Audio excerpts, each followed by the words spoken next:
Assalamualaikum warahmatullahi wabarakatuh. Alhamdulillah alladzi akrama hadhihi al-ummah bi syari'atil gharra,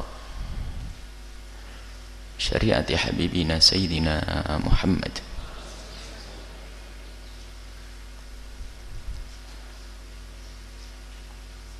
wa akrama man syaa min ibadihi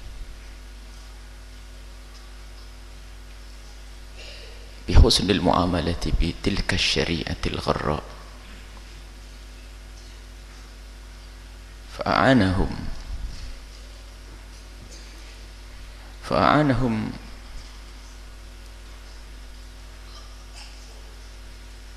على اتباعها والعمل بها،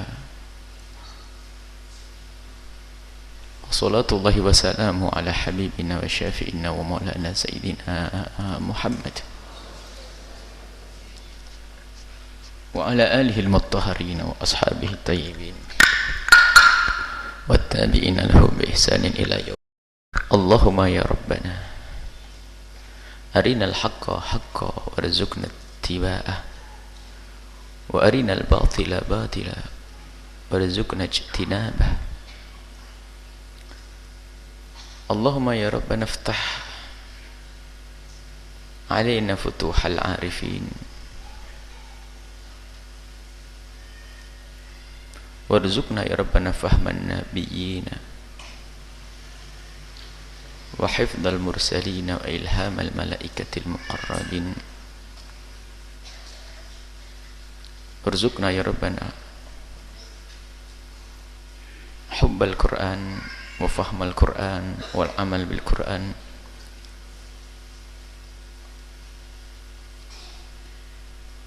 Wahsurna yawmal qiyamati ma'a zumrati ahlil Qur'an imamihim.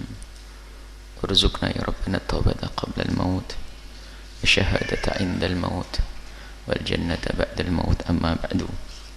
Yang kami cintai, yang kami muliakan, para hadirin hadirat, para pemirsa, para pendengar dimanapun anda berada, kita di majelis tafsir, kita di majelis tadabbur, kita di majelis Al-Quran, memohonlah kepada Allah, semoga Allah memberikan kepada kita cinta kepada Al-Quran yang sesungguhnya. Semoga Allah memberikan kepada kita pemahaman yang benar terhadap Al-Quran, dan semoga Allah mudahkan kita untuk mengamalkan Al-Quran, karena Al-Quran itulah syariat. Di dalam Al-Quran itulah syariat Nabi Sallallahu Alaihi Wasallam, petunjuk-petunjuk dan bimbingan-bimbingan Allah melalui Nabi Muhammad Sallallahu Alaihi Wasallam. Dan banyak Al-Quran mengisahkan umat-umat terdahulu yang sudah tidak peduli dengan kitab suci mereka. Akhirnya mereka terjerumus. Dan sama juga dengan umat ini, jika sudah tidak peduli dengan kitab suci mereka, yakni Al-Quran, sama dengan orang Yahudi dan Nasrani. Banyak kaum Yahudi dan Nasrani membuat atau merubah lafaz-lafaz Al-Quran, merubah lafaz Al-Quran, merubah kitab suci mereka, At-Taurat dan Injil, sesuai dengan hawa nafsu mereka. Dan di zaman sekarang pun ada umat Nabi Muhammad, mengaku umat Nabi Muhammad, merubah lafaznya, tidak dirubah, karena tidak akan ada yang bisa dan mampu untuk merubah lafaz. Akan tapi karena tidak bisa masuk untuk merusak syariat ini melalui pintu itu, pintu merusak lafadznya, maka mereka berusaha untuk merusak akal pikiran mereka di saat memahami Al-Quran, sehingga muncul metode-metode aneh untuk memahami Al-Quran. Sudah tidak mau berpegang dengan cara para salafun soleh, pendahulu-pendahulu soleh, tapi memahami Al-Quran dengan akal mereka sendiri, Dan ini paling bahayanya, seolah-olah Al-Quran yang dibaca akan, tapi ketahuilah bahwa mereka sebetulnya telah merusak atau merubah Al-Quran, makna-makna Al-Quran dengan pemikiran-pemikiran mereka. Dan hari ini ada, dan itu masuk kampus-kampus, masuk dan dikemas dengan kemasan yang istimewa. Dan kemasan ini menjadikan sebagian hamba-hamba yang memang gampang terpesona dengan hal-hal yang dianggap baru, modern, maju, padahal sesungguhnya itu adalah barang bekas. Bahkan bukan barang bekas, barang palsu. Akan tapi di saat dikemas dengan kemasan yang bagus, seolah-olah itu Islam. Muncullah Islam ngaco, Islam liberal, Islam yang merusak syariat Nabi Shallallahu Alaihi Wasallam. Dan ini digandrungi oleh orang yang katanya cerdas. Kami katakan katanya, sebab cerdas yang sesungguhnya tidak seperti itu. Yang katanya pinter, sebab pinter yang sesungguhnya tidak seperti itu. Katanya alim, kami katakan katanya alim karena orang alim yang sesungguhnya adalah alim, seorang alim yang kenal Allah Subhanahu wa taala, dekat kepada Allah dan selalu patuh dengan bimbingan Allah melalui para ulama-ulama Allah sampai kepada Nabi Shallallahu Alaihi Wasallam. Nah, jadi ada kesamaan antara umat ini dengan umat Yahudi yang merusak Taurat dan Injil, umat Nasrani yang umat Injil. Umat sekarang adalah merusak syariat dengan memberikan penafsiran-penafsiran yang tidak ikut rambu-rambu yang sudah ditetapkan oleh para ulama. Dan para ulama itu membuat rambu-rambu itu pun juga berdasarkan apa yang mereka fahami dari petunjuk Nabi Shallallahu Alaihi Wasallam. Sehingga di dalam menafsiri Al-Quran, mencetuskan hukum itu sendiri ada rambu-rambu yang harus dipatuhi. Ada dhawabit, ada qawaid, ada kaidah-kaidah, dan tidak bisa diserahkan kepada siapapun. Dan memang tidak ditutup bagi siapapun, tapi tidak bisa diserahkan kepada siapapun. Masalah ijtihad, dalam ijtihad tentu harus ada ilmu yang harus dimiliki oleh orang yang ingin berijtihad supaya tidak salah.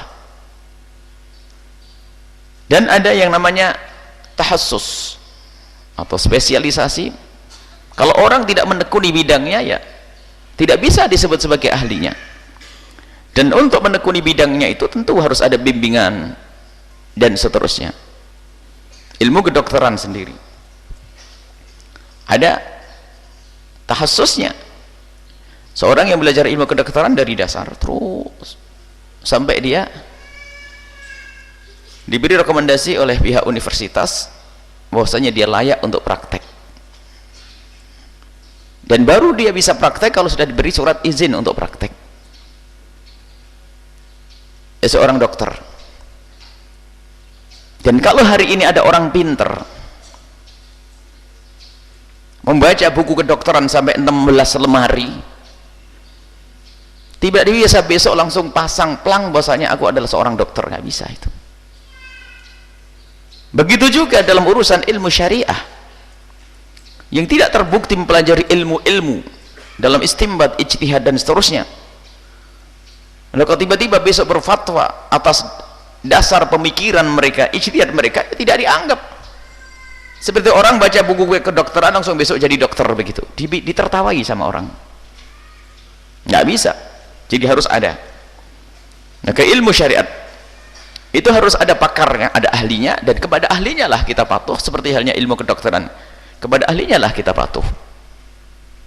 Nah, di saat sudah tidak ada kepatuhan inilah, atau di saat ada orang mengaku yang dia bukan ahlinya, sebetulnya itu adalah kerusakan, termasuk di dalam urusan syariat Nabi Shallallahu Alaihi Wasallam. Belajar ilmu syariah bukan dari orang yang ahli sujud. Bagaimana mengajari sujud? Belajar ilmu keimanan dari orang yang tidak pernah beriman, bagaimana dia akan mengerti keimanan? Belajar ilmu syariat Islam kepada orang yang tidak beriman kepada syariat Islam, bagaimana syariat yang ia pelajari bisa menjadi pegangan hidupnya? Ini salah, dan ini terjadi di masyarakat kita.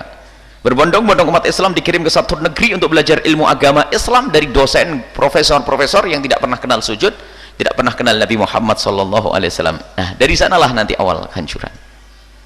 Mulai merubah cara berpikir, sehingga cara berpikir yang salah inilah digunakan untuk merenungi Al-Quran, sehingga muncullah pemikiran Islam-Islam yang aneh. Dan tidak beda orang seperti itu dengan orang Yahudi yang merubah lafadznya. Karena kalau lafadz Al-Quran memang sudah tidak bisa diganggu, satu huruf pun yang dirubah ketahuan. Dan kalau masih memaksa mereka, musuh-musuh Allah itu ingin merubah Al-Quran, jadi bahan tertawaan. Makanya sekarang pengen merusak sesuatu, karena memang walan tarda ankal yahud, musuh-musuh Allah itu tidak akan ridho kepada kita sampai kita ngikut mereka, sampai ngikut mereka. Dan dari bermacam-macam arah, dari macam-macam penjuru. Artinya kalau penjuru ini artinya segala bidang, mulai dari yang namanya hiburan juga mereka masuk untuk merusak kita, ekonomi juga merusak kita, sehingga kita dikuasai dengan cara hidup mereka yang mengatakan innamal bai'u mithlur riba, jual beli dianggap sama dengan riba, menganggap riba tidak membahayakan lagi, bahkan dan itu hampir masuk rumah setiap kaum muslimin. Mereka menang dalam sisi ini, urusan ekonomi, urusan hiburan, bahkan urusan kegiatan-kegiatan yang mereka kemas.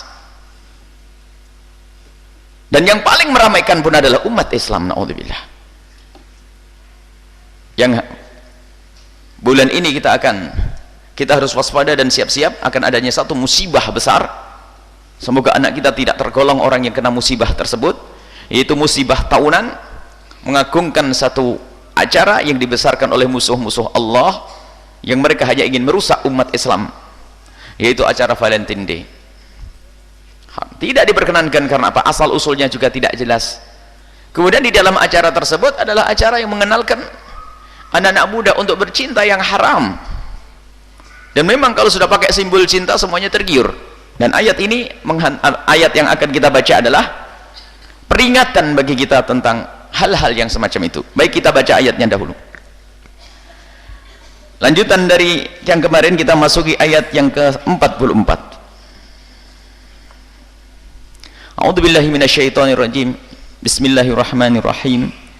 Alam tara ilal ladzina utu nasiban minal kitabi yashtaruna ad-dhalalata wa yuriduna an tadillu as-sabila. Wallahu a'lamu bi'a'daikum wa kafa billahi waliyyan wa kafa billahi nasira. Alam tara,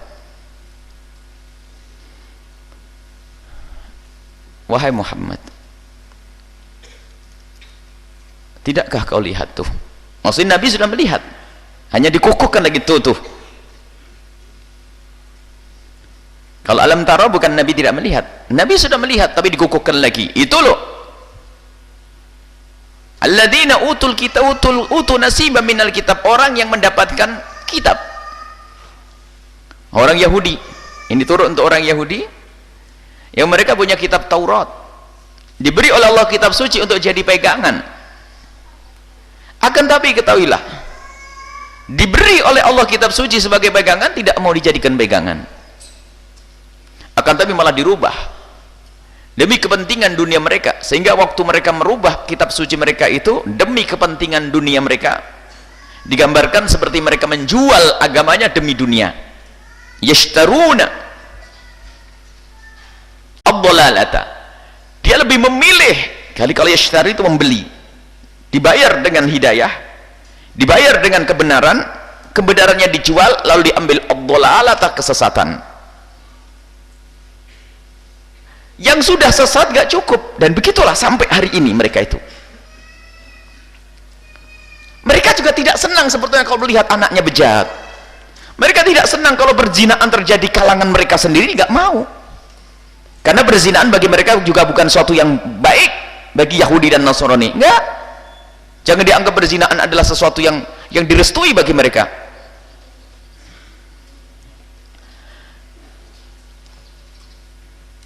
Perzinaan bagi mereka adalah sesuatu yang tidak baik. Perzinaan adalah sesuatu yang tidak baik. Mereka juga mengatakan perzinaan tidak baik. akan tapi ketahuilah, karena wabah perzinaan terjadi pada mereka dan mereka tidak bisa menghentikan itu semuanya. Mereka susah menghentikan, maka apa? Kesesatan yang terjadi pada mereka, mereka tidak ingin tanggung sendiri. Umat Islam yang sangat baik itu harus rusak bersama kerusakan kita. Yuriduna an tadillu, mereka menghendaki juga kalian sesat. As-sabila, dari jalan yang benar. Nah, ini kaidah mereka. Kaidah mereka termasuk yang namanya sabu-sabu sama apa yang merusak akal, tapi dirubah. Bahkan minuman keras sendiri sebetulnya dilarang bagi mereka, akan tapi sudah terlanjur dirubah oleh pembesar-pembesar mereka sehingga menjadi sesuatu yang dihalalkan. Mereka tidak cukup. Kalau yang rusak hanya umat mereka, maka ingin merusak umat kita. Dan kapan ada kesesatan, ada pada mereka ingin ditebarkan untuk orang lain sesat. Dan diantaranya adalah ini kisah Valentine Day. Mereka juga tidak banyak yang tidak menerima tentang Valentine Day, karena kisah Valentine Day pun sebelum dicetuskan oleh gereja sudah ada juga, cuman setelah itu dikukuhkan lagi. Jadi sebelum orang Nasrani mengukuhkan hari Valentine Day sudah ada itu semuanya, dan digunakan oleh agama selain Nasrani itu sendiri. Artinya setelah itu dikukuhkan kembali. Jadi kalau bicara tentang sejarah Valentine Day ada beberapa versi, dan bermacam-macam versi ini ternyata semuanya tidak ada versi yang selamat daripada dari versi-versi ini. Semua adalah versi-versi kesesatan. Mulai dari mengagungkan dewa dewi, mulai mengagungkan ini, sampai mengagungkan seorang santo atau seorang tokoh agama, dan dia adalah orang yang tidak kenal Nabi Muhammad SAW, dibesarkan.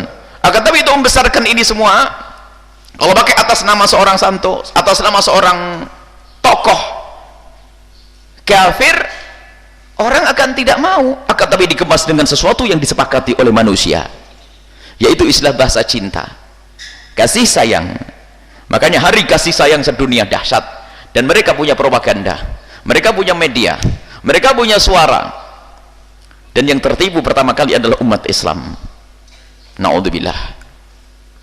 Mereka sesat dan ingin menyesatkan, mereka terjerumus ingin menjerumuskan. Kita terjerumus, mereka terjerumus, cuman bedanya adalah apa? Kita dibodoh-bodohi dan mereka menjerumuskan kita. Dan Rasulullah sudah mengingatkan, la tattabi'anna sananal ladzina min qablikum shibran bi shibrin dhira'an bi dhira'in hatta la dakhalu fi hujrid dabbin la dakhaltumuh. Nabi pernah mengingatkan, sebagian dari kalian tuh ada, agar sadar nih, selalu berusaha untuk mengikuti gaya hidupnya mereka itu, orang di luar Islam, Yahud, Nasara, mengikuti cara hidup mereka, apapun, shibran bi shibrin, sejengkal demi sejengkal, dira'an bi dira'in, dira' lebih luas, kalau bisa katakan setengah, satu dira' dari sedengkal ke tidak atas kepala. Maksudnya Pak, kita akan mengikuti mereka sedikit demi sedikit, subhanallah, sampai begitu dungunya sebagian ini dari umat ini. Kita harus katakan keras, karena Nabi mengatakan masalah hamakoh, para a'immah menyebut hamakoh kedunguan. Begitu dungunya sampai kalau mereka masuk lubang biawak, maka akan diikuti. Lubang biawak itu punya lubang berkelok-kelok, itu pun masih diikuti. Artinya apa? Sesuatu yang sangat gak pantas kita tiru pun kita tiru, hanya karena ngikuti budaya gebiar mereka saja. Unik dan aneh, menjerumuskan. Tahu ini bahaya ini. Banyak yang gak selamat di situ, tapi masih saja coba-coba, cuman gitu saja kok, gak paham, cuman gitu saja. Maka harus kita kukuhkan bahwa anak-anak kita tidak boleh ikut acara-acara semacam ini Valentine Day. Kalau kita bicara kasih sayang, kita punya kisah cinta yang sangat indah di dalam Islam. Cinta yang dibangun dengan syariat Nabi Muhammad, cinta yang dibangun dengan kepatuhan kepada Rasulullah, cinta yang hakiki, cinta yang dibangun atas dasar cinta kepada Allah Subhanahu wa ta'ala. Inilah cinta dalam Islam sangat indah. Tapi apa yang dibangun oleh cinta oleh mereka yang gembar-gembar dengan hari kasih sayang sedunia? Yang dibangun adalah bagaimana seseorang memuaskan syahwatnya dengan bahasa cinta, menjerumuskan manusia sehingga di esok hari banyak wanita menangis karena hamil di luar nikah.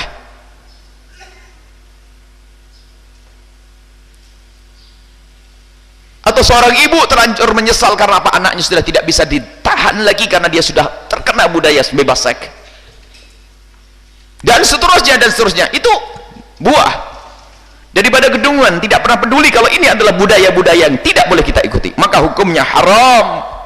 Ikut-ikutan mensiarkan, menjual syiarnya juga haram.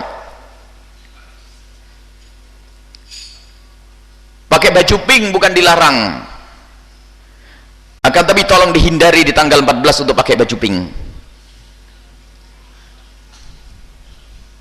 karena dikhawatirkan kita itu mengagungkan syiar. Pakai baju pink kalau ada baju pink pakai, akan tapi spesial di hari itu agar kita menunjukkan kalau kita ingkar dengan hari itu. Kalau itu adalah bukan budaya umat Nabi Muhammad SAW. Ada hari kasih sayang sedunia yang sudah pasti bukan saja untuk bangsa manusia tapi untuk semesta alam. Rahmatan lil alamin adalah hari perayaan Maulid Nabi sallallahu alaihi wasallam. Apa makna perayaan Maulid Nabi? Agar kita kenal Nabi, sebab semua yang kenal Nabi akan mengambil ilmu kasih sayangnya Nabi, dan kasih sayang Nabi adalah bukan kasih sayang suami istri, laki perempuan, akan tapi kasih sayang semesta, dunia semuanya. Bahkan menghadir yang kasih sayang yang diajarkan Nabi adalah kasih sayang membuahkan keindahan di dunia dan juga ke akhirat. Kalau kita bicara hari kasih sayang sedunia adalah kenalilah nabimu Nabi Muhammad. Nabi Muhammad melarang seorang laki-laki melantarkan seorang istri. Nabi Muhammad melarang seorang suami memukul seorang istri. Nabi Muhammad, ada masalah pukulan dalam Al-Quran, ada pukulan pendidikan, ada makna yang harus dijelaskan. Nabi Muhammad melarang berbuat zalim. Nabi Muhammad memerintahkan para wanita untuk patuh dan seterusnya. Ada kewajiban-kewajiban yang semuanya kalau memenuhi kewajibannya akan terbangun satu rumah tangga yang indah. Ada Nabi mengajari kita saat memberi, ada Nabi mengajari kita saat kita menerima, ada saat Nabi memberikan pendidikan untuk kita memberikan pendidikan, dan Nabi pun mendidik kita bagaimana di saat kita diberi pendidikan oleh orang lain, suami istri khususnya. Jadi hari kasih sayang dunia sesungguhnya adalah hari kelahiran Nabi sallallahu alaihi wasallam. Wa ma arsalnaka illa rahmatan lil alamin. Aku utus engkau wahai Muhammad untuk menghadirkan kasih sayang. Hakikat nas Al-Quran, rahmatan sebagai kasih sayang la'alamina, semesta alam. Nabi sallallahu alaihi wasallam kita sudah punya ini. Kalau kita perlu kita gembar-gemborkan, kalau anak kita agar mengenal cinta yang benar adalah kenalkan dia kepada Nabi Muhammad sallallahu alaihi wasallam. Nabi melarang perzinaan, Nabi marah dengan perzinaan, sampai Nabi menghimbau menjauhkan kita dari sebab-sebab terjerumus dalam zina. Bagaimana orang tua kalau sudah hilang akalnya? Siapa yang rela kecuali orang tua bodoh kalau ada seorang laki-laki bertanya dengan bahasa kasar, wahai ibu yang baik, aku mau berzina dengan anakmu, gimana kira-kira? Cuman karena bahasanya kasar nggak enak. Tapi kalau bahasa halus, oh ibu, aku ingin berkenalan dengan anakmu yang baik dan sebagainya, bahasa rayuan, sebetulnya sama, aku akan berzina dengan anakmu. Dibawa Valentine Day, hari kasih sayang, tukar menukar bunga, kemudian melakukan apa saja. Ini hanya orang tua bodoh saja yang tidak punya kecemburuan. Wahai para bapak, kalau kita memperkenalkan anak kita ikut Valentine Day di neraka, darkil asfalt. Orang the youth yang tidak punya cemburu kepada keluarganya adalah di dasar neraka. Jangan dianggap sepele itu, cuman kasih sayang. Ini kan biasa saja masalah kasih sayang. Akan tapi di situ ada tujuan. Mereka untuk mengangkat syiar cinta itu, memang itu yang disepakati, akan tapi di dalamnya apa? Bagaimana kita bisa melakukan hubungan laki perempuan sebebas-bebasnya, cinta, naudzubillah, cinta yang haram. Dan banyak contoh, dan terlalu banyak contoh. Ya unik, suatu ketika ada sebuah sekolah Islam, rupanya pesan seragam kepada salah satu kawan. salah gurunya dikasih seragam semuanya, rupanya ya anak-anaknya seragam semuanya tanggal 14 suruh pakai baju pink. Sekolah Islam bagaimana ini?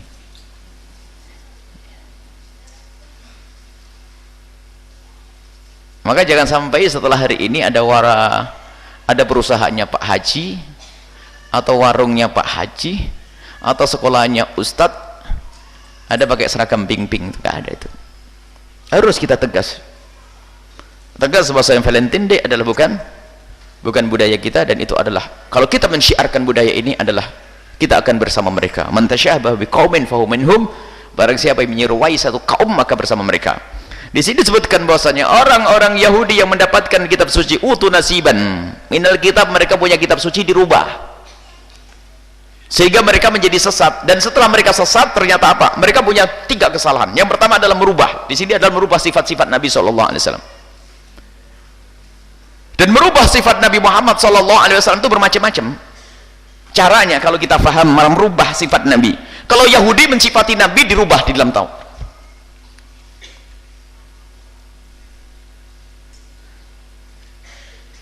Akan tapi kalau di situ ada pemandangan yang indah, kalau orang bisa melihat pemandangan itu secara langsung akan tampak indah. Tapi ada pemandangan itu menjadi tidak indah kapan? Jika diacak ditutup oleh macam-macam pemandangan yang tidak indah. Kelihatan ketutup gedung, pohon dan sebagainya. Jadi pemandangan indah di sana menjadi tidak terlihat. Sehingga semestinya dia melihat keindahan, akan tapi menjadi tidak terlihat karena terlihat yang lainnya. Pertama, dia tidak kenal, sehingga dia tidak melihat di sana ada keindahan. Kalau kita mungkin pernah melihatnya di saat tertutup oleh pohon, tembok, kita masih ingat bahasanya itu ada keindahan di sana. Tapi yang tidak pernah kenal keindahan setelah tertutup, ya tidak tahu bahasanya di balik sana ada keindahan. Anak kita ini golongan yang ini mungkin, kalau tidak kita didik dengan benar. Sudah belajar tentang sifat Nabi nggak pernah, tentang akhlak Nabi nggak pernah, tak taunya tentang cinta yang diajarkan Nabi nggak pernah, dihadirkan majelis taklim nggak pernah, hanya bapak ibunya tok yang ngaji, anaknya nggak tahu di mana. Setelah itu anak kita setiap hari dicekoi dengan berita-berita tentang kayak itu Valentine, keindahan Valentine, kisah Valentine di Romo, kisah Valentine di sini, wah dahsyat, kisah cinta ini macam. Akhirnya apa? Tidak bisa melihat keindahan pendidikan dari Nabi SAW. Sehingga mungkin anaknya Ustadz, anaknya Pak Haji, tapi tidak pernah kenal sama sekali tentang keindahan yang diajarkan Nabi.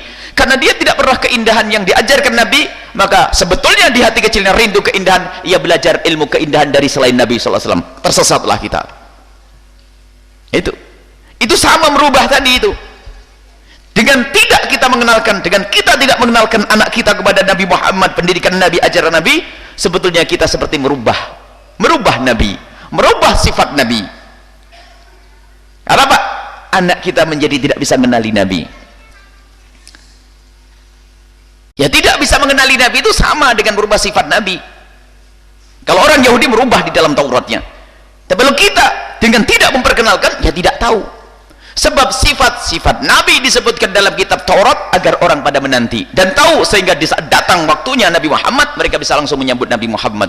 Ternyata dirubah, sehingga biarpun Nabi Muhammad datang seperti tidak tahu Nabi Muhammad. Sama dengan anak kita, jika tidak kita kenalkan Nabi, ajar Nabi, pendidikan Nabi, maka dia pun tidak pernah terkagum dengan Nabi, tidak pernah terkagum dengan syariat Nabi. Mau kemana anak kita? Ikut budaya di sekolahnya. Di sekolahnya ngadain Valentine Day, kalau dicabut dari sekolah tersebut, dan kita tidak usah merasa kehilangan duit kalau kita pengen selamat anak kita, karena di situ budaya nggak banes.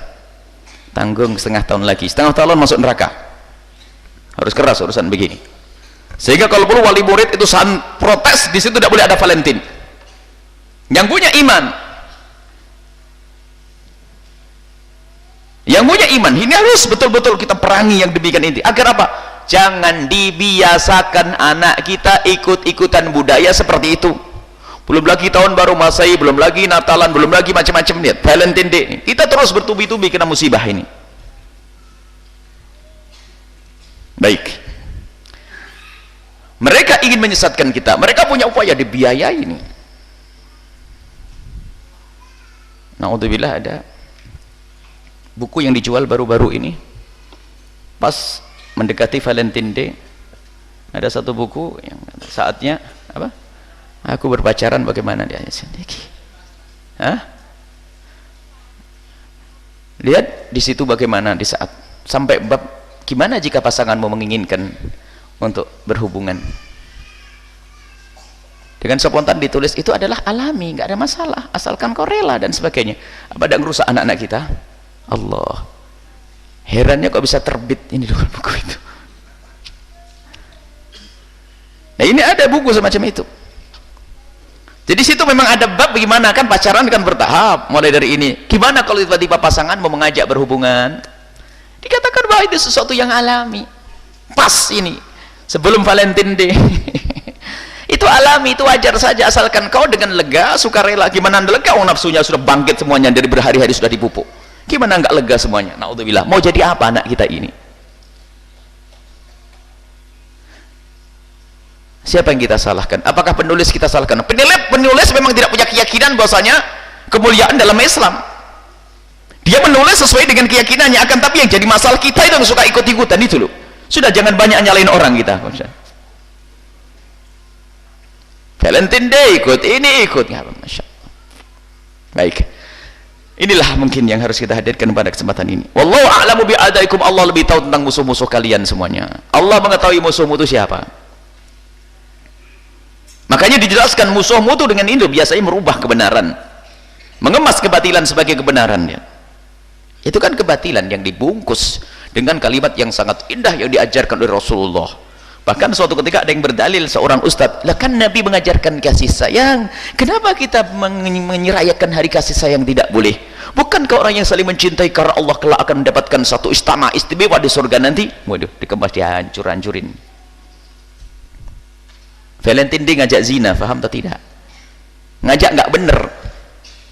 Bagaimana sekarang kalau Valentine Day diislamkan? Oleh masih ruwet lagi ini ustadz yang satu ini. Valentine Day mau diislamkan Islam. Sudah lupakan Valentine, tidak sambung sejarahnya dengan Islam, selesai. Harus tegas urusan ini. Karena apa? Pergeseran akhlak itu perlahan, pergeseran iman perlahan, tanpa disadari tiba-tiba anak kita sudah di luar wilayah Islam. Naudzubillah. Pergeseran nilai iman itu halus. Pergeseran nilai akhlak juga halus. Maka jangan main-main, harus tegas. Kita punya tanggung jawab di hadapan Allah Subhanahu wa taala. Wa kafa billahi waliya. Cukuplah bagi kita Allah. Dia akan mengurusi urusan kita. Maksudnya apa? Ditanamkan keyakinan Tuhan Allah, Tuhanmu yang sudah mengatur semuanya dengan petunjuk Al-Quran. Kalau sudah dikatakan oleh Al-Quran jangan-jangan, tentunya kita memahami kata jangan dari Al-Quran juga dari ulama, tidak boleh seenaknya sendiri. Wa kafa billahi nasira, dan Allah yang akan memberikan pertolongan kepada kita. Maksudnya apa? Ada memang manusia-manusia nanti yang memang tidak peduli. Jangan khawatir, ketahuilah sekali lagi engkau berpegang dengan Allah dan Rasulnya, maka ketahuilah kemenangan ada padamu. Biarpun dikatakan kita adalah kaum yang saat ini tidak punya kemampuan, mungkin dikatakan media kita tidak punya, mungkin kita lemah senjata, mungkin ini, tapi ketahuilah Allah memberi pertolongan yang sesungguhnya. Itu saja sekarang yang perlu kita hidupkan di rumah kita adalah untuk tidak mudah ikut-ikutan. Kita kembalikan mereka untuk semakin dekat kepada Nabi Muhammad SAW, ajaran Nabi Muhammad SAW. Makanya perlu maulid ini diulang lagi. Kalau bisa setelah maulid Nabi ada maulid lagi, maulid. Karena anak kita sudah jauh dari Nabi Muhammad, dan kalau jauh dari Nabi Muhammad artinya jauh daripada Islam itu sendiri. Sebab yang membawa Islam adalah Nabi Muhammad SAW. Sudah kita tidak masuk dalam pembahasan orang yang mengatakan maulid Nabi tidak boleh, itu jauh daripada diskusi ilmu itu. Apa kepentingan mereka itu apa kecuali karena hawa nafsu? Maulid Nabi nggak boleh, itu sudahlah jangan dibahas. Nanti tambah ruwet kalau kita ngomongin orang yang tidak senang dengan maulid Nabi, karena itu sangat jauh dari pemahaman akal sehat itu. Maulid Nabi maknanya mengenalkan Nabi, kenal Nabi, membesarkan Nabi, mengagungkan Nabi. Ini makanya kita tidak pernah bahas masalah hujjah maulid Nabi SAW. Akan tapi jangan suka membawa hujjah hadis palsu loh ya. Nah, ada hadis palsu maulid Nabi dibawa dan di masjid pondok, jangan sampai ke bawah lagi. Makanya didengar apa-apa yang pernah kami sampaikan tentang ini hadis palsu, jangan disampaikan supaya kita tidak terjerumus ada senjata makan tuan. Perlu belajar serius. Valentine Day tidak boleh ikut-ikutan. Ada pondok ikut-ikutan. Pondok. Innalillah. Kemarin kita berita ada pondok ini Valentine Day dengan hujah tadi kasih sayang harus kita umat Islam. Ini sudah bibit-bibitnya tadi yang kita sebutkan. Ilmunya diambil bukan dari orang-orang yang sambung kepada Rasulullah sanadnya, sambung kepada Abu Jahal. Jadi pondok-pondok itu pondok aneh. Ya pondok ada hubungannya dengan liberal dan sebagainya. Valentine, ngerayain Valentine. Karena ini adalah kemanusiaan. Bukan bahasa yang dikemas. Padahal tidak sadar ini adalah mengikuti budaya-budaya kafir. Baik, itu saja wahai para pecinta-pecinta Nabi Muhammad sallallahu alaihi wasallam. Ini Nabi Muhammad. Ini Nabi Muhammad. Ini musuh Nabi Muhammad.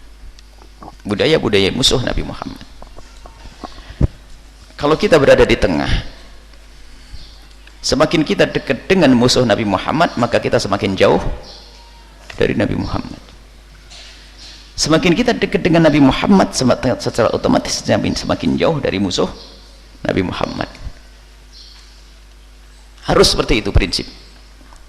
Semakin dekat anak kita dengan musuh Nabi Muhammad, semakin jauh dari Nabi Muhammad. Hati-hati. Ini saja insya Allah, dan sekaligus undangan setelah ini untuk adik-adik putri, putra-putri yang muda-mudi, kita akan langsung ke Indramayu untuk mengadakan pembekalan. Bagaimana sih bercinta yang benar itu seperti apa sih? Nah, aku jatuh cinta, aku mulai mencintai, itu bagaimana? Ada petunjuk dari Nabi SAW. Makanya nanti datang di Universitas Wilalodra, ya betul. Kemudian besok di Uswagati, dalam rangka juga untuk membekali anak-anak kita agar bercinta yang benar, menjaga hati, jangan sampai ikut budaya-budaya kafir. Valentine Day itu insya Allah. Baik, sampai di sini saja. Pertanyaan 2 saja, bil barokah. Pertanyaan 2, dan mohon maaf ini tidak ada salaman karena kita langsung meluncur ke sana agar tidak terlambat. Pertanyaan 2 agar barokah majelis ini sesuai dengan kebiasaan. Yuk, putra dulu, putri dulu, silakan. Baik, selanjutnya kita memasuki bagian tanya jawab kepada para jamaah yang ingin bertanya. Kami persilahkan satu penanya dari jamaah laki-laki dan satu penanya dari jamaah perempuan dengan 1 orang 1 pertanyaan.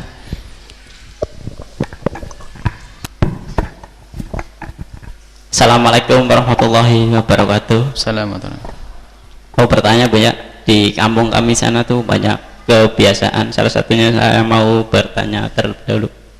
Jadi ada kebiasaan simpan pinjam uang keluarga antar keluarga yang satu, saudara satu dengan satu yang lainnya.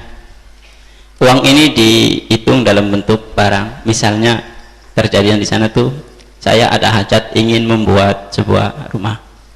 Saudara yang satu itu menitipkan kepada saya uang, tapi dibentuk dalam bentuk barang sesuai dengan kebutuhan bangunan. Nah, saat saya mengembalikan kan uang tersebut harga barangnya lain, dipakainya enggak hari ini atau besok kan bisa nanti gitu. Itu bagaimana? Dan ini sudah terjadi katanya sebelum saya belum ada juga sudah terjadi. Kami tidak ingin ada korban lain karena di sini harus mendapat ilmu itu semuanya. Baik. Itu saja. Assalamualaikum warahmatullahi wabarakatuh. Assalamualaikum warahmatullahi wabarakatuh. Assalamualaikum warahmatullahi wabarakatuh. Ini Bu ya, kan kalau bayi itu kan pakai ASI. Nah terus kalau seseorang ibu menyusuin anak orang lain, berarti kan anak sepersusuan itu kan nggak boleh nikah. Nah sekarang bayi itu nyusu ke ibunya, kalau misalnya ibunya itu merasakan jilat gitu, ASInya dijilat gitu, terus bolehkah? Terus kalau misalnya karena diperas terlalu banyak ASI yang diproduksi, kalau nggak diperas itu sakit, jadi diperas dimasukin botol, misalnya tersisa, maaf ini boleh nggak kalau misalnya diminum ibunya atau diminum suaminya? Mohon maaf Bu ya, soalnya kalau suami mah jelas nggak mau ya, tapi kalau istri itu menjilat itu dia pengen tahu rasanya itu mau gitu. Kalau saya sebagai ibu nggak pernah 4 anak itu menjilat ASI saya. menjilat ASI, merasakan ASI sendiri. Terus kalau bayi itu tidur kan dia habis nyusu, itu kan suka gumoh karena dia belum terab, Bu ya, belum terab. Nah itu gumohnya itu kan yang terbuang, yang tersisa di mulut itu kan tertelan lagi, tapi kan sudah bukan berbentuk ASI, berbentuknya seperti kita orang dewasa seperti muntah yang agak kental-kental gitu. Itu ditelan itu apakah itu masuknya muntah itu haram atau enggak? Terus ini bayi juga, jadi satu pertanyaan, kalau kalau dulu kan kalau BAB buang air besar itu bayi itu pantatnya pakai kapas pakai air. Nah sekarang itu ada tisu yang disitunya non alkohol. Setelah saya cium itu agak bau-bau alkohol pas diolesin ke ininya bayi gitu ya, agak bau-bau alkohol gitu. Saya berpikir apakah ini tuh metanol. Kalau metanol itu kan turunan dari alkohol. Bolehkah kalau alkohol itu haram? Kalau metanol turunan dari alkohol, salah satunya kan metanol, itu haram atau enggak, Bu ya? Itu saja. Terima kasih. Wassalamualaikum warahmatullahi wabarakatuh. Assalamualaikum warahmatullahi wabarakatuh. Bismillahirrahmanirrahim. Yang pertama adalah pinjam meminjam itu sangat wajar dalam hidup,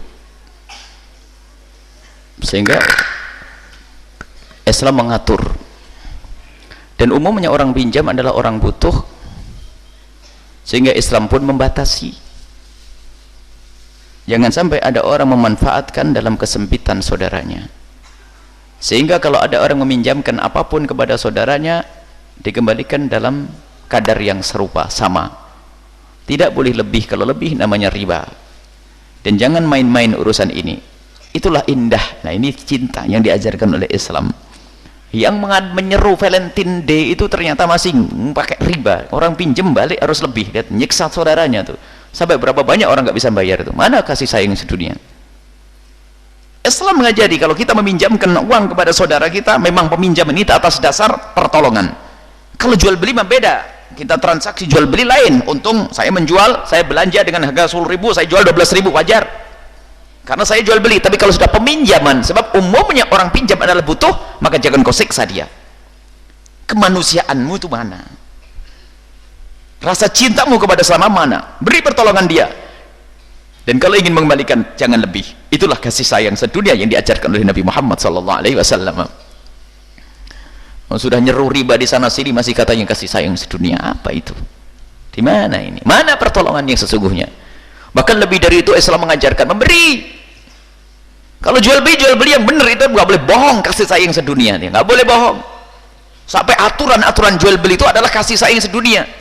Kenapa kalau kita membeli barang hendaknya melihat, takut tertipu? Kenapa? Kalau sudah ada tertipu itu nggak kasih sayang lagi. Apalagi? Ayo kita lacak semuanya dalam Islam, semuanya marah pada kasih sayang.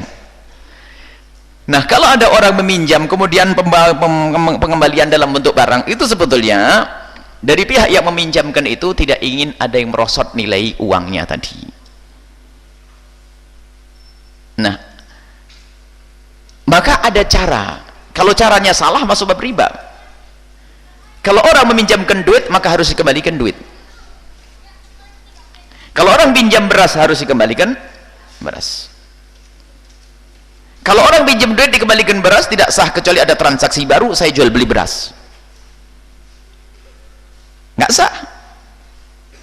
Misalnya saya pinjamkan duit kepada Anda 100.000, baik, kemudian Anda kembalikan beras, nggak ketemu uang pinjamnya duit, kembalinya 100 kok beras, maka di sini harus ada transaksi jual beli.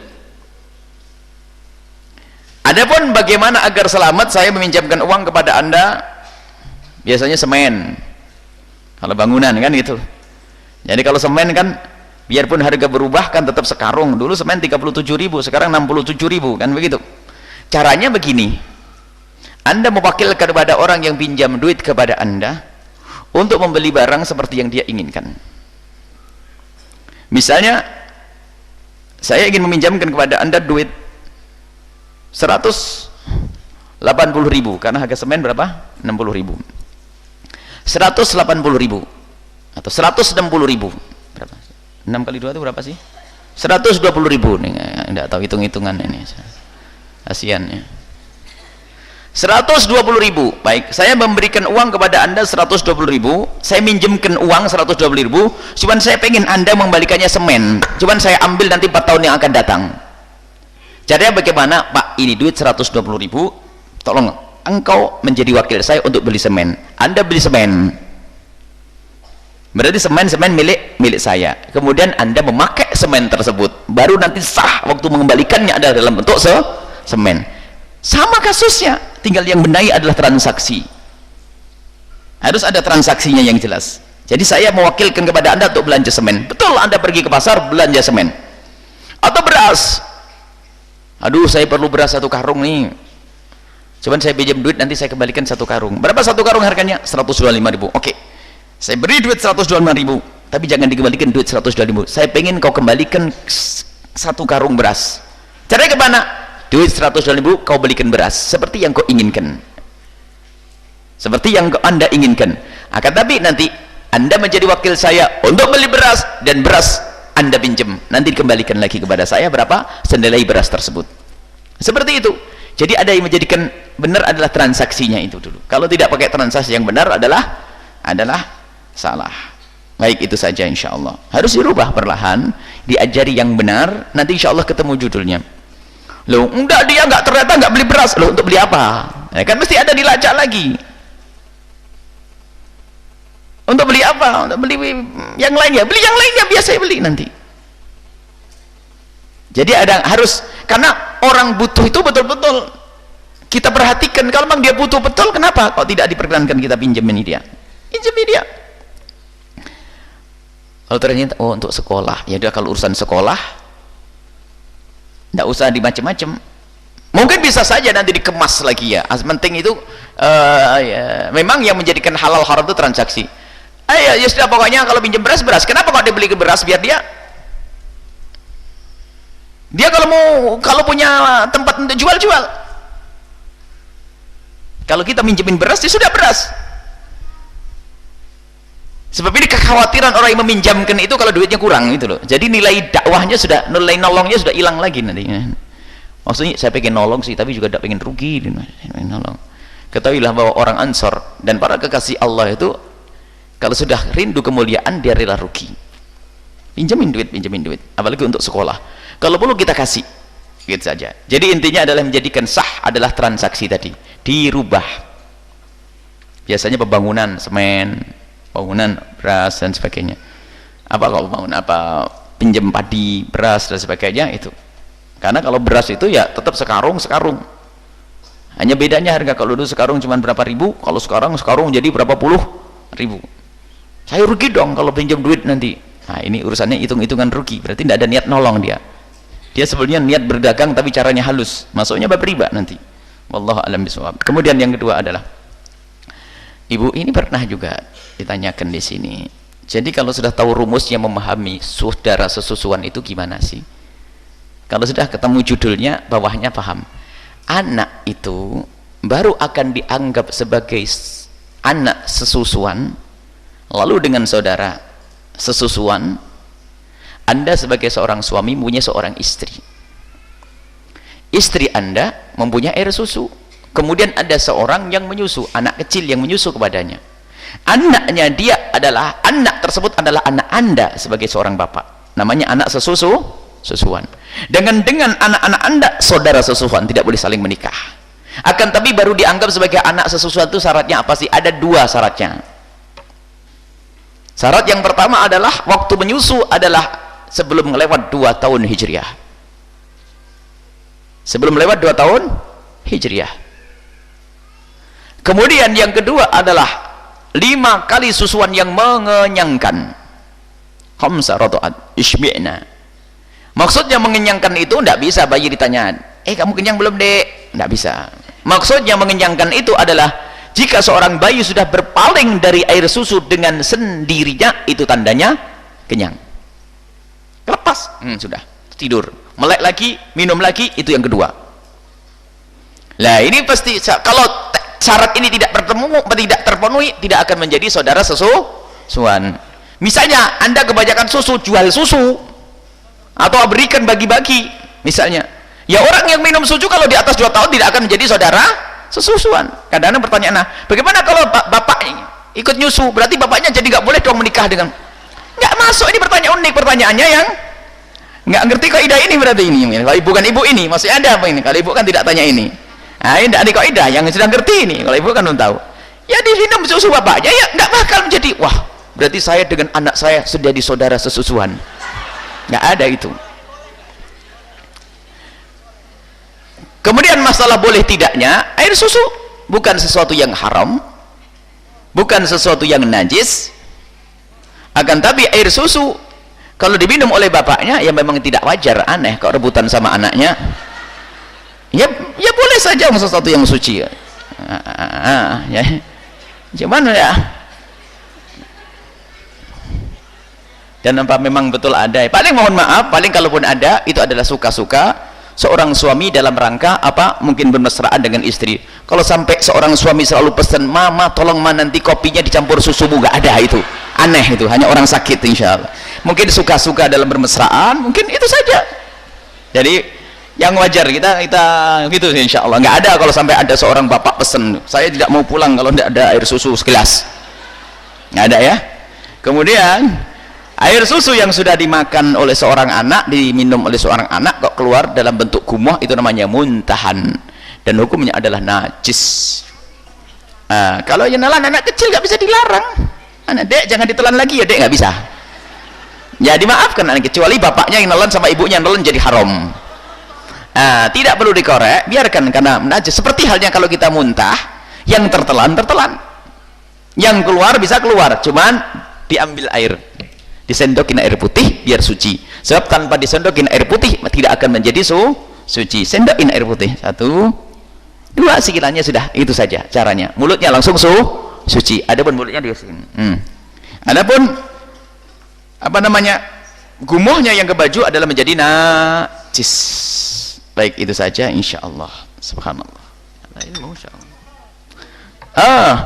Kalau tadi alkohol itu dibicarakan masalah haram kalau diminum. Kalau alkohol untuk pempes nggak usah diminum, nggak, kotor itu. Kalau masalah najis mungkin bukan masalah haramnya. Masalah najis atau tidak. Nah, kalau haram jelas, karena alkohol adalah membahayakan, memabukkan, diminum mutlak haram. Baik, jadi alkohol haram diminum, jelas ya. Cuman permasalahannya adalah kenajisan alkohol. Jadi kalau diminum jelas, karena alkohol adalah ruhnya khamr. Jadi kalau bicarakan tentang alkohol itu harus dibahas 2. Kalau diminum mutlak haram, sedikit banyak. Akan tapi kalau masalah kenajisan alkohol ini ada cabang pembahasannya. Bagi yang mengatakan kalau alkohol yang memang biasa dikonsumsi untuk minuman, alkohol yang itu, kalau alkohol yang itu yang biasa digunakan untuk minuman keras dan sebagainya, jelas itu alkohol yang disebut sebagai ruhul khamr, jelas haram untuk dimakan, sekaligus dikatakan najis menurut 4 madhab. Jadi alkoholnya minuman yang ada di obat batuk dan seterusnya adalah najis, dan kalau diminum menjadi haram. Kalau diminum pasti haram, tapi najis menurut 4 madhab. 4 madhab, madhab Abu Hanifah, madhabnya Imam Malik, madhabnya Imam Syafi'i, dan madhabnya Imam Ahmad adalah najis. Akan tapi ada celah yang mengatakan bahasanya khamr itu najisnya adalah bukan najis hissi, tapi najis maknawi. Maksudnya haram diminum karena dia busuk. Adapun masalah kalau kita bersentuhan, ada yang mengatakan tidak najis, dan ini adalah juga mujtahid besar, cuman ilmunya tidak diabadikan oleh muridnya, yaitu Imam Rabi'atul Ra'i, kemudian juga dari Imam Al-Muzani dalam madhab Imam Syafi'i, dan juga dari orang mutaakhir Syaukani. Banyak yang mengatakan bahasanya najisnya adalah najis maknawi saja. Maksudnya najis maknawi, maknanya adalah kotor, tidak boleh diminum. Kalau masalah tidak boleh diminum mutlak, selesai. Cuman masalah kenajisannya sudahlah, termasuk yang ada di minyak wangi. Nah, ada minyak wangi, ada pembahasan apakah betul alkohol yang ada di minyak wangi itu alkohol yang diminum. Dikatakan beda, sebab alkohol yang ada di minyak wangi bahasa kimianya beda, dan alkohol yang ada di minyak wangi itu kalau diminum orang langsung buta, telinga budek. Akan tapi telah alkohol yang ini karena bukan untuk dikonsumsi. Berarti ini tidak beda dengan spiritus, minyak tanah dan sebagainya. Kalau minum minyak tanah gimana hukumnya? Haram karena membahayakannya, bukan haram karena itu memabukkan. Jadi babnya beda. Ini ada pembahasan yang sudah pernah kita bahas di benang merah supaya beda. Jadi alkohol yang ada di minyak wangi termasuk biasanya untuk kesehatan itu adalah alkohol untuk anti kuman dan sebagainya, bukan alkohol yang biasa dikonsumsi untuk diminum. Jika begitu berarti kenajisannya sangat jauh. Bisa kita langsung katakan kalau memang betul seperti itu tidak najis, tapi tetap tidak boleh diminum karena membahayakan. Jadi sederhana saja urusan semacam ini. Selagi masih ada khilaf, biarpun khilafnya di dalam urusan najis ya, bukan urusan minum. Makanya kalaupun ada obat batuk yang ada alkoholnya jangan diminum, karena alkohol yang dikonsumsi sedikit banyak adalah tetap haram. Adapun masalah kenajisan itu adalah khilaf, biarpun khilafnya adalah di kalangan bukan jumhur ulama 4 madhab, akan tapi itu bisa digunakan dalam keadaan tertentu. Misalnya kalau anda beli minyak wangi, tolonglah jangan pakai minyak wangi yang beralkohol. Tapi kalau tiba-tiba ada orang nyemprotkan minyak wangi pada anda, jangan sok bersih, astagfirullahaladzim, tersinggung nanti yang ngasih. Sudahlah, Masya Allah. Oke, pendapatnya Imam Rabi'atul Ra'i dan datanya Imam Muzani rahimahullah ta'ala. Baik, ini saja, mari kita tutup dengan doa. Banyak yang meninggal dunia, semoga Allah mengampuni. Di antara dari wali santri ada 1, 2, semoga Allah mengampuni mereka. Kemudian juga dari keluarga besar yang biasa datang ke sini, wali santri di sini adalah ayahanda daripada Nanda Absori.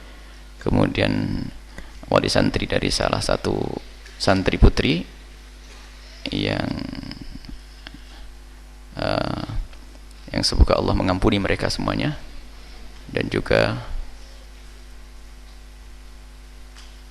ayahanda dari Dr. Muqayyim, yang Dr. Qayyim adalah termasuk dokter yang sangat dekat dengan pondok, yang sering disibukkan oleh pondok. Orang tua beliau juga wafat, semoga Allah mengampuni. Dan juga ada Abah Suyuti yang dari mana, samping Polres sana, itu wafat hari ini, semoga Allah mengampuni beliau. Dan semoga Allah mengangkat derajat yang ditinggal, diberi kesabaran, dan semoga meninggalnya beliau-beliau menjadi sebab kebaikan untuk anak-anak mereka, keturunan mereka. Al-Fatihah.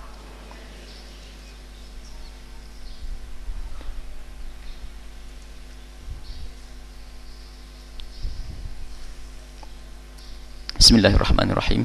Alhamdulillahirabbil alamin. Allahumma shalli ala sayyidina Muhammad wa ali sayyidina Muhammad. Irhamna wa la tu'adzibna wansurna wa la tahdhurna wa afina wa la tumridna wa akrimna wa la tuhinna wa athirna wa tuthir alaina innaka ala kulli syai'in qadir. Allahumma ya Allah, muliakan kami di dunia dan di akhirat. Ya Allah, muliakan kami ya Allah dengan hati yang patuh dan tunduk kepada syariat kasih-Mu Nabi Muhammad. Jadikan hati kami hati yang bisa berbangga dengan syariat kasih-Mu Nabi Muhammad, mencintai kekasih-Mu Nabi Muhammad, mencintai syariat kekasih-Mu Nabi Muhammad, dan bencikan kami kepada semua yang dibenci oleh kekasih-Mu Nabi Muhammad. Ya Allah, ya Allah, kumpulkan kami kelak di surga bersama kekasih-Mu Nabi Muhammad, dan kumpulkan kami di dunia dengan pecinta dan berindu kekasih-Mu Nabi Muhammad. Ya Allah, anak-anak kami jaga mereka semua ya Allah, jauhkan mereka dari ketersesatan, jauhkan mereka dari keterhinaan ya Allah. Engkau yang melihat anak-anak kami dimanapun mereka berada ya Allah. Jaga iman mereka, jaga akidah mereka. Jangan sampai mereka terbawa kepada budaya-budaya musuh-musuh-Mu ya Allah. Kami tidak rela ya Allah. Hanya kepadamu kami mengadu. Zaman-zaman rusak, propaganda kebusukan ada di mana-mana, di televisi, laptop, segala, di televisi, radio dan segala macam ya Allah. Kami takut zaman ini, maka kami kembalikan semuanya kepadamu wahai Zat yang Maha Kuasa. Dan kami mohon ya Allah, berikan kepada kami keistiqomahan dalam berpegang kepada syariat kekasih-Mu Nabi Muhammad, dan berikan kepada kami keistiqomahan untuk menuntut ilmu seperti ini ya Allah. Dan jadikan majlis ini majlis yang penuh berkah ya Allah, majlis yang penuh berkah dengan ilmu yang manfaat. Terimalah ya Allah amal baik kami yang kami lakukan saat ini, dan berikan kebaikan itu kepada semua ya Allah, dan sampaikan kebaikan ini kepada semua yang telah mendahului kami yang telah meninggal ya Allah. Ampuni mereka dan sampaikan pahala hari ini kepada mereka ya Allah, dan sampaikanlah dan berikan kepada anak keturunan kami segala kebaikan berkat majlis ini ya Allah. rumah tangga kami ya Allah, anak-anak kami, keluarga kami, masyarakat kami ya Allah, jaga mereka. Dan kami mohon ya Allah, yang sempit rezeki lapangkan dengan rezeki yang halal penuh berkah, yang sakit sembuhkan, yang punya hutang mudahkan mereka dalam bayar hutang-hutang mereka. Dan kami mohon ya Allah, kami mohon buka mata hati kami untuk melihat kebenaran sebagai kebenaran, untuk mudahkan kami untuk mengikutinya, dan buka mata dan hati kami untuk melihat kebatilan sebagai kebatilan, dan mudahkan kami untuk menjauhinya. Dan kami mohon panjangkan umur kami semua dalam ketaatan serta sehat walafiat.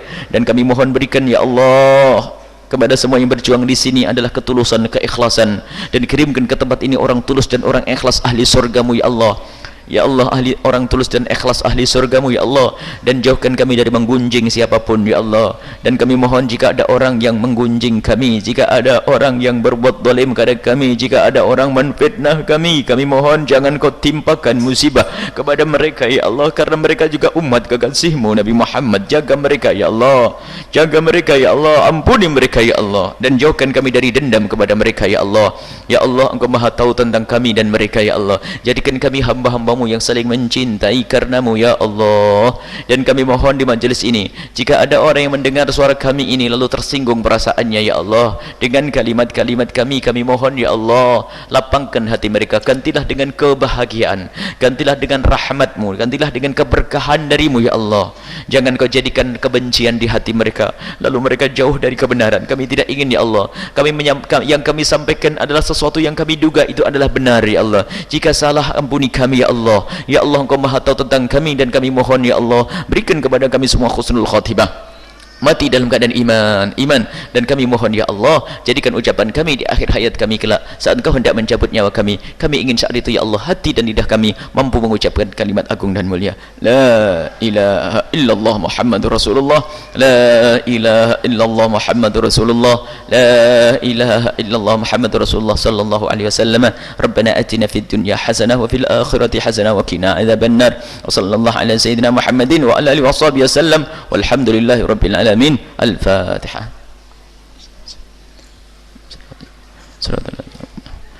Mohon maaf para bapak, untuk tidak salaman kita langsung. Wabillahi taufiq. Assalamualaikum warahmatullahi wabarakatuh.